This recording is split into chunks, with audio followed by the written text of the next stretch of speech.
ሕማማት ደራሲ ዲያቆን ሄኖክ ኃይሌ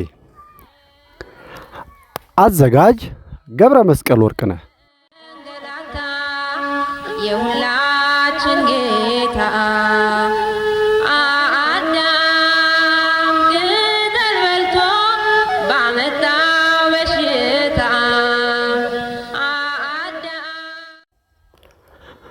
ክፍል 27 ጽድቅን የሚያደርግ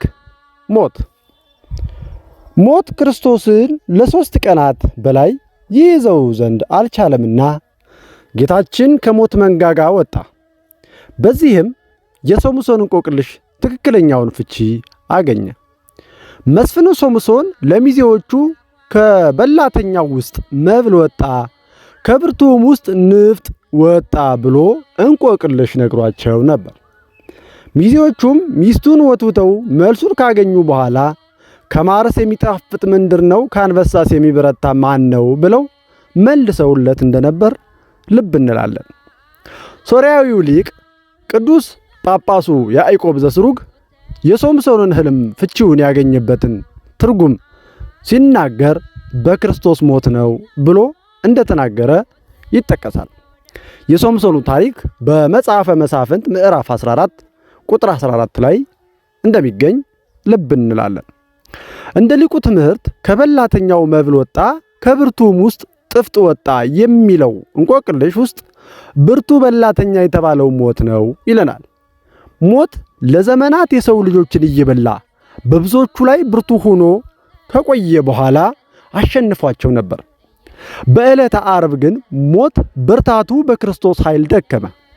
ክርስቶስ እንደ ተራ ሰው ወደ መቃብር ወረደ። ከነገሥታት ንጉሥ በጌቶችም ጌታ ክብር ከመቃብር ወጣ። ከበላተኛው መብል ወጣ፣ ከብርቱም ጥፍጥ ወጣ ተብሎ ተጽፏልና ሞት ብርቱና መራራ ነው፣ ኢየሱስ ክርስቶስም ለሚቀምሱት ሁሉ የጣፈጠ ነው ይላል ሊቁ። በእርግጥም የሶምሶንን የተናገረውን እንቆቅልሽ ከራሱ ሥራ ይልቅ ለክርስቶስ ሥራ መግለጫነት የሚስማማ ሆኖ እናገኘዋለን። ቅዱስ ኤፍሬም ሶርያዊ ደግሞ በክርስቶስ የሆነው ከበላተኛው መብል ወጣ ሳይሆን ከመብል ውስጥ በላተኛ ወጣ ነው። የሞት መብል ከነበረው ሆድ አዳም ውስጥ ሞትን ያጣፈጠው በላተኛ ክርስቶስ ተገኝቷል ብሎ አዙሮ ተርጉሞታል ይለናል።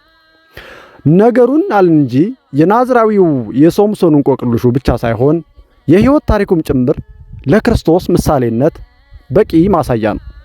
ሌላውን ነገር ሁሉ ትተን ሶምሶን በሕይወት ዘመኑ ከገደላቸው ፍልስጤማውያን ቁጥር በሞተበት ዕለት ያጠፋቸው ፍልስጤማውያን ቁጥር መብዛቱ መድኃኔ ዓለም ክርስቶስ ዞሮ ካስተማረበት 3 ዓመት ይልቅ በዕለተ ዓርብ ሲሞት በሞቱ ድል ያደረጋቸው አጋንንትን መብዛት የሚያመለክት ምሳሌ ነው።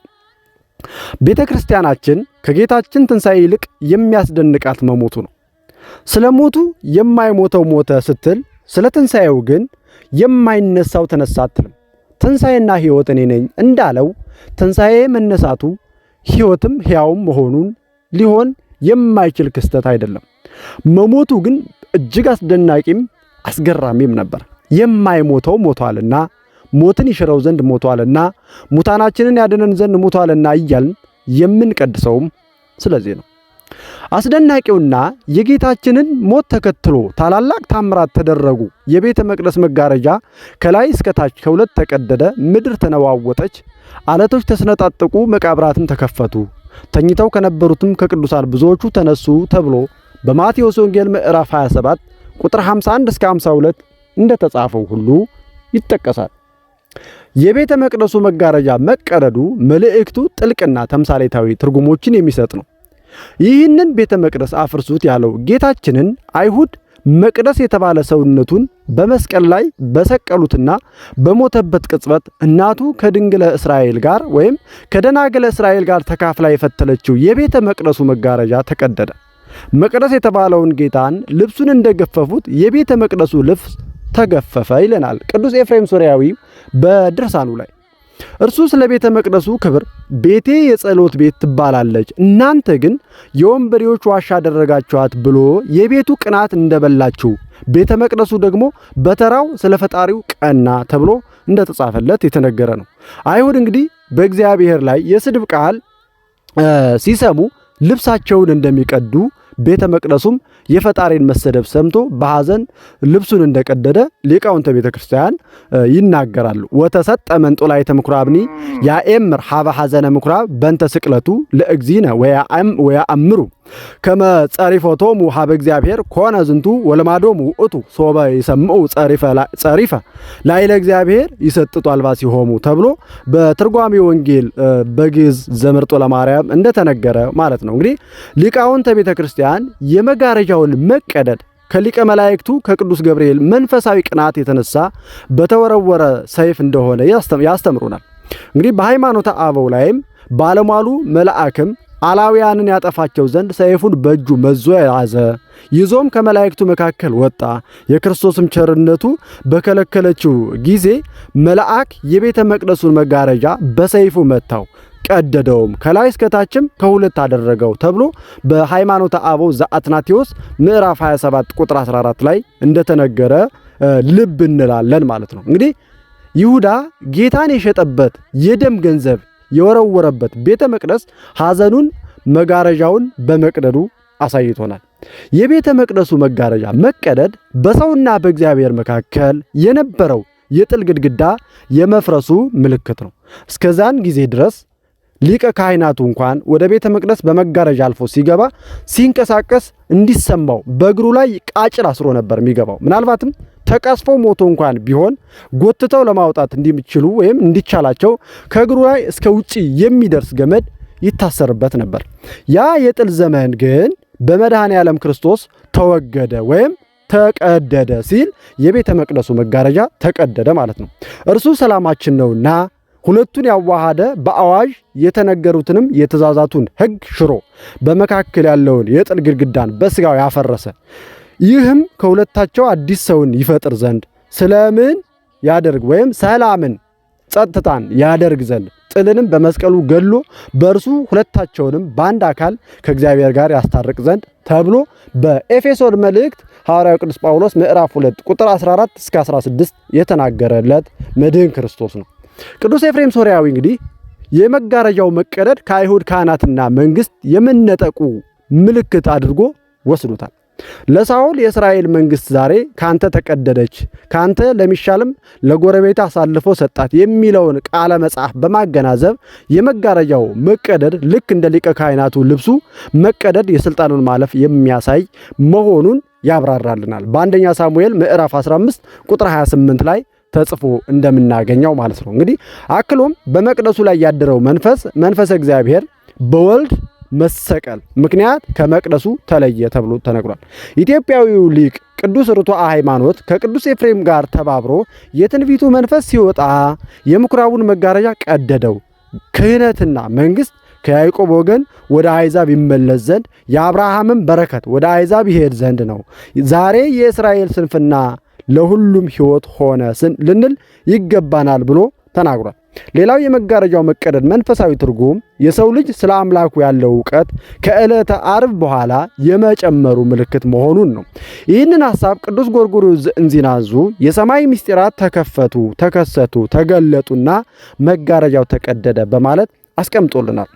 የእስክንድሪያው ሊቅ አሪገን ደግሞ በቤተ መቅደሱ ያሉት መጋረጃዎች ሁለት መሆናቸውን አስተውሏል ይለናል። እንደሚታወቀው እንግዲህ በቤተ መቅደሱ ውስጥ ያለው የመጀመሪያው መጋረጃ መቅረዙን የዕጣን መሰዊያውንና የገጸ ህብስቱን ገበታ የሚከልለው ካህናትና ሌዋውያኑ የሚገቡበት መጋረጃ ነው። ሁለተኛው መጋረጃ ደግሞ ታቦቱ የነበረበትን ቅድስተ ቅዱሳኑን የሚሸፍነው መጋረጃ ሲሆን ይህም ሊቀ ካህናቱ ብቻ የሚገባበት መጋረጃ ነው። ስለዚህ ቅዱስ ጳውሎስ ከሁለተኛው መጋረጃ ወዲያ ቅድስተ ቅዱሳኑ የምትባለዋን ድንኳን ነበረች፣ በዛም ውስጥ የወርቅ ማዕጠንት ነበረ። ሁለተኛዋም በወርቅ የተለበጠች የኪዳን ታቦት፣ በእርሷም ውስጥ መና ያለባት የወርቅ መሶብና የበቀለች የአሮን በትር የኪዳኑም ጽላት ነበሩ ብሎ በዕብራውያን መልእክቱ ምዕራፍ 9 ቁጥር 3 እስከ 5 ተናግሯል። ከነዚህ ሁለት መጋረጃዎች በዕለተ ዓርብ የተቀደደው የትኛው ነው ከተባለ የመጀመሪያው ነው ወይስ ሁለተኛው ከተባለ ሊቁ ሲመልስ እንዲህ ይላል። በዕለተ ዓርብ የተቀደደው የመጀመሪያው መጋረጃ መሆኑን ግልጽ ነው። በእርግጥም የውስጠኛው ቢቀደድ ኑሮ በመጀመሪያው መጋረጃ እስከ ተሸፈነ ድረስ መቀደዱም ለሰው አይታይም ነበር። ይህንን የመጀመሪያው መጋረጃ መቀደድ በሊቁ ትምህርት እስከ ክርስቶስ መምጣት ድረስ ተሰውረው የነበሩ የብሉይ ኪዳን ምስጢራት ሁሉ መገለጣቸውን የሚያሳይ ነው ብሎናል ሊቁ። ገና ያልተቀደደ መጋረጃ መኖሩ ደግሞ ገና የሚቀሩ ያላወቅናቸው ነገረ ክርስቶሳዊ ትምህርቶች በሰማያዊው ዓለም የሚገለጡ አምላካዊ ምስጢራት እንዳሉ የሚያስረዳ ነው ብሎናል።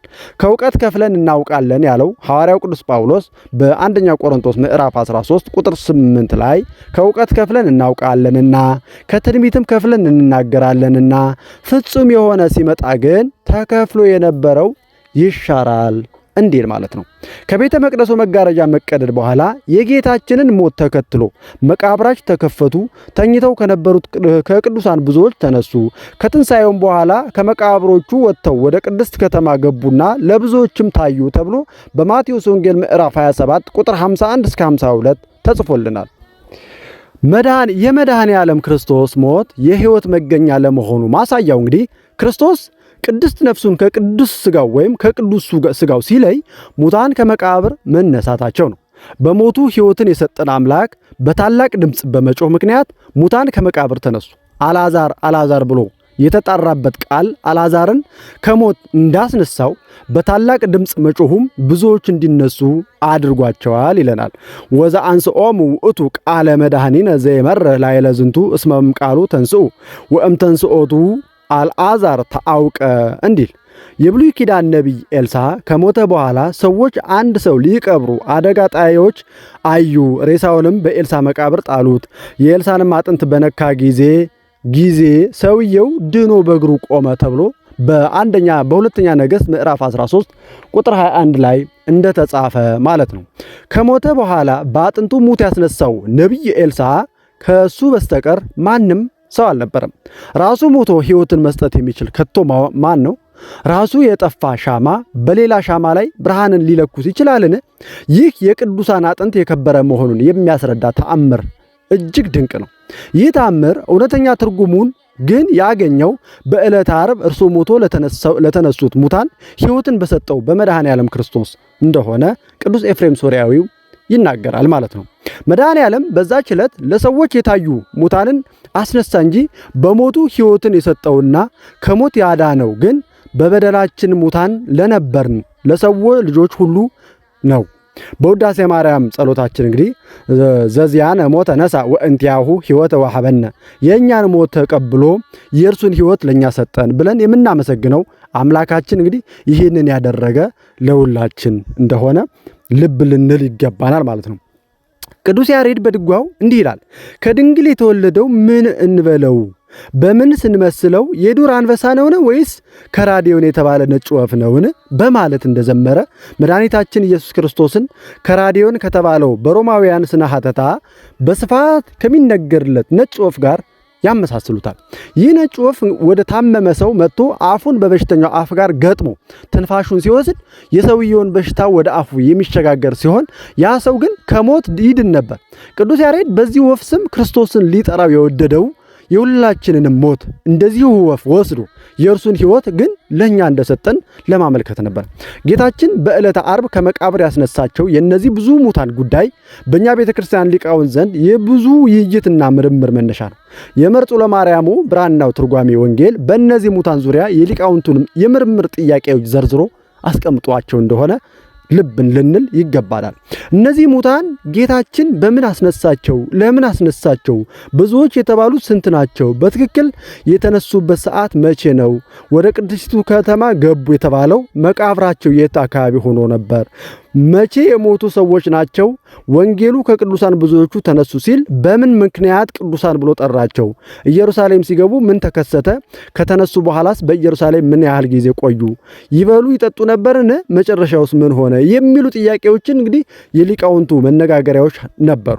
ከጥያቄዎቹም ለሚበዙት ምላሽ የሚሰጡ ሲሆን አከራካሪ የሆኑት ደግሞ ግራ ቀኝ አይተው መጽሐፍ አገላብጠው እንግዲህ እንዲህ የሚሉም አሉ በሚለው መንገድ አስቀምጠውታል። በሊቃውንቱ ትርጓሜ እነዚህ ሙታን የተነሱት በጌታችን የመጨረሻ ታላቅ ድምፅ ሲሆን ለኃይሉ ምስክሮች እንዲሆኑ ለአይሁድም ዘለፋ እንዲሆኑ ለማድረግ ነበር። ቁጥራቸው ከ500 የሚበዙ ሲሆኑ የተነሱት ዓርብ ልክ 9 ሰዓት ሲሆን ቅዱስ ሄሬኔዎስ እንግዲህ ስለዚህ ሰዓት ሲናገር ይህ ክስተት ክርስቶስ ወደ ሲኦል ለወረደበት ሰዓት ማስረጃ ነው፣ ብዙ ነፍሳት ከሲኦል ወጥተው በስጋቸው ታይተዋልና ብሎ አትቶታል።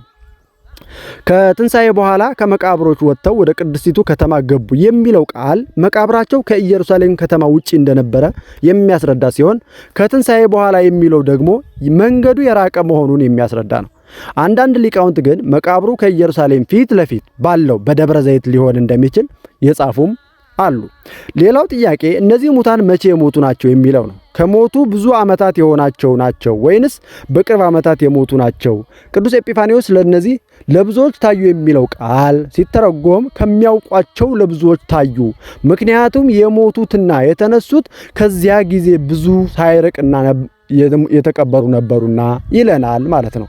በእርግጥም ከሞቱ ብዙ ዘመን ያለፋቸው ሰዎች ቢሆኑ ኑሮ የሚያውቃቸው ሰው ስለሌለ መነሳታቸው ወይም የተነሱ ስለመሆናቸውም ማስረጃ የለም። ለማንም ሰው ትርጉም የማይሰጥም ይሆን ነበር ማለት ነው። ወደ ቅድስቲቱ ከተማ ሲገቡ ያያቸው ብዙ ሰው እነዚህ ጠጉረ ልውጥ ሰዎች ከወዴት መጡ ከማለት ያለፈ ከሞት የተነሳን ብለው ቢነግሯቸው እንኳን ሊያምኗቸው አይችሉም ነበር። የማይታወቁ ቢሆኑ አይታመኑም። ስለዚህ በእርግጥም እነዚህ ሰዎች በቅርብ ጊዜ የሞቱ መሆናቸው ለዚህ ምላሽ ይሰጣናል ማለት ነው።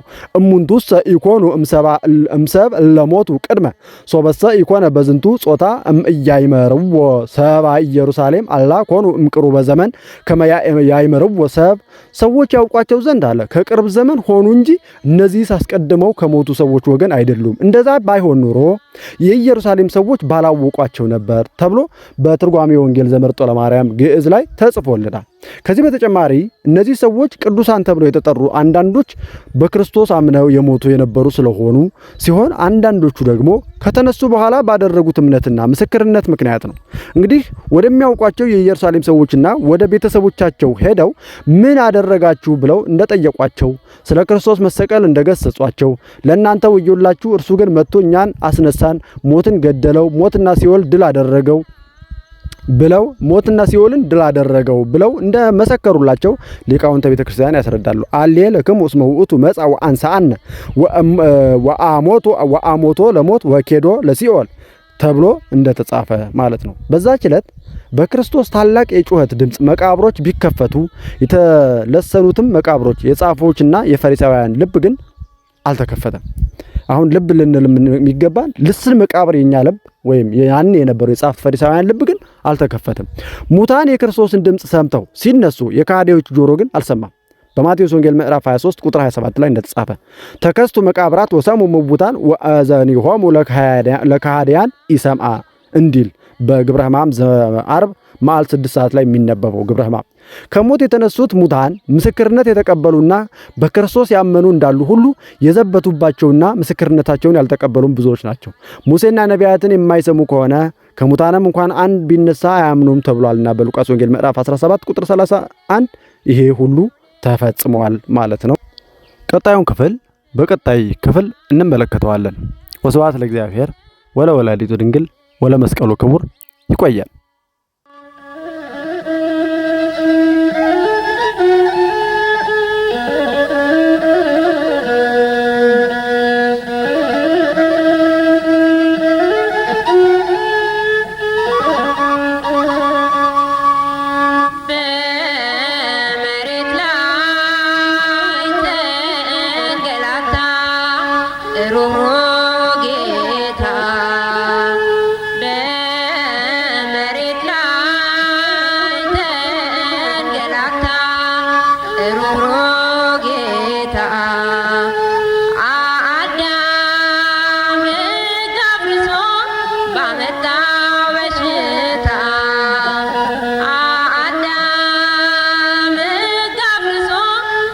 Bye.